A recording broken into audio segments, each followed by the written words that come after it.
different challenges just to disperse money for students who benefited from the promised free education. Where is that before we talk about next year? Okay, well, look, that was why I was appointed as administrator, because for up to 8 months, most students remain unfunded, and that created serious problems on our campuses. And since my appointment on the 21st of August, I'm happy to report that we've dispersed 3.6 billion rand directly from NSFAS, and a further 10 billion rand was unlocked at university and institutions. So we've by and large cleared out the backlog, and students are writing exams and do the things that students are supposed to be doing, studying. And so we're very pleased with the eradication or the wiping out of administrative backlogs.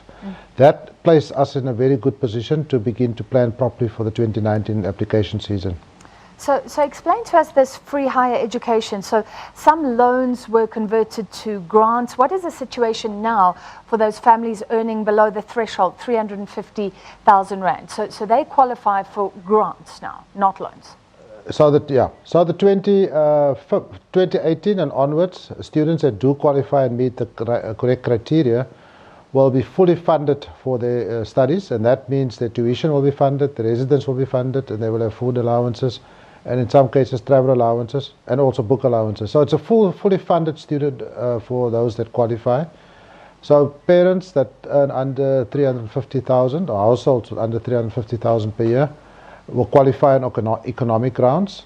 Then also, what's often not understood is that people on social grants, orphans and foster care children, people in our SASA households, they qualify on the social criteria, so they don't need to qualify on the economic criteria. So once you qualify for that, then you make an application to NSFAS, and once you register at university, you then become funded. All right, so you're calling for applications. What do applicants have to do? Well, they have to go onto our website, which is very easy. We tested that with high school students. And then they will be required to upload certain documents. First of all, a consent form from the parent so that we can verify the income. And then secondly, of course, the identity documents of both the applicant and his parents or foster parents, if that is the case. And then, of course, a validation or pay slip from the parent. Now, in the case where the parent do not work, or the person that the guardian of the ward do not work, then or is unemployed, and of course they won't have a pay slip, and then that is not necessary. But what we do is, upon application, we validate the application, we check for the forms, and if you didn't fully complete it, we will then contact you. But you will then be considered to be an applicant. Doctor, you've made it very clear that those 350,000, below that threshold, the families earning that much, education is now completely free. But there has been concern about the gap students, anyone with a family income below 600,000 rand. It's still very difficult to fund an education. What sort of support is there for them? Well, look, that is a real concern for everybody, because you know, it's very tough to fund children in that particular gap that you've described. But we do have other funded programs. The Fundza Lusaka, it's for teachers, and there you simply have to qualify at the university to be entering the teaching program. I should stress also TVETs also.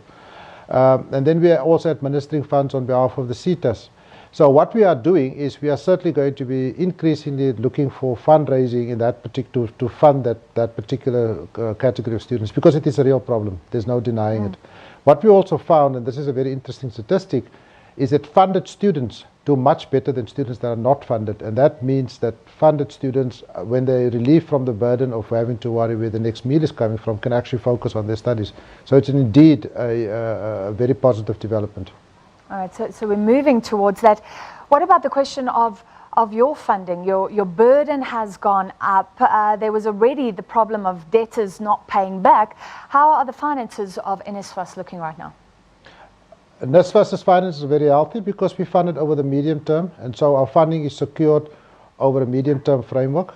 And so we do have funding for the next 3 years, and we can meet our obligations. We are recovering debt still from old students, but we can comfortably meet the uptake of the NSFAS demand, should I say. So can we envisage any problems next year, or will the fee-free students actually receive their grants on time this time around? So what we've done is we've invested an enormous amount of energy and time now that we've cleared out the backlog to plan for 2019. So our application process is going extremely well. We have over 200,000 new students that applied. Of course, students that are returning don't have to apply. And we are going to step up efforts, especially into the rural areas for the remainder of this month up till the due date ends at the end of November. We are also working very hard with the institutions to make sure that our data is aligned, that we get the necessary information from the institutions, so that make sure that when people do register, our funding can then be released to institutions to pay over to students. And in some cases, we'll be paying some students directly. So we are working extremely hard to have a very smooth start to this year, because we cannot have a repeat of what we had this year and last year. All right, thank you very much, Dr. Confident. Randall Carolissen, live from our studio in Sea Point, saying there won't be the same problems we saw this year when, remember, students that were promised fee-free education, they didn't have to pay back their loans to NSFAS, they would receive grants, weren't in fact paid. There was a huge backlog by the middle of the year, but NSFAS now saying that backlog has been dealt with and they're ready for next year, dealing with the influx of students who will be eligible for fee-free education.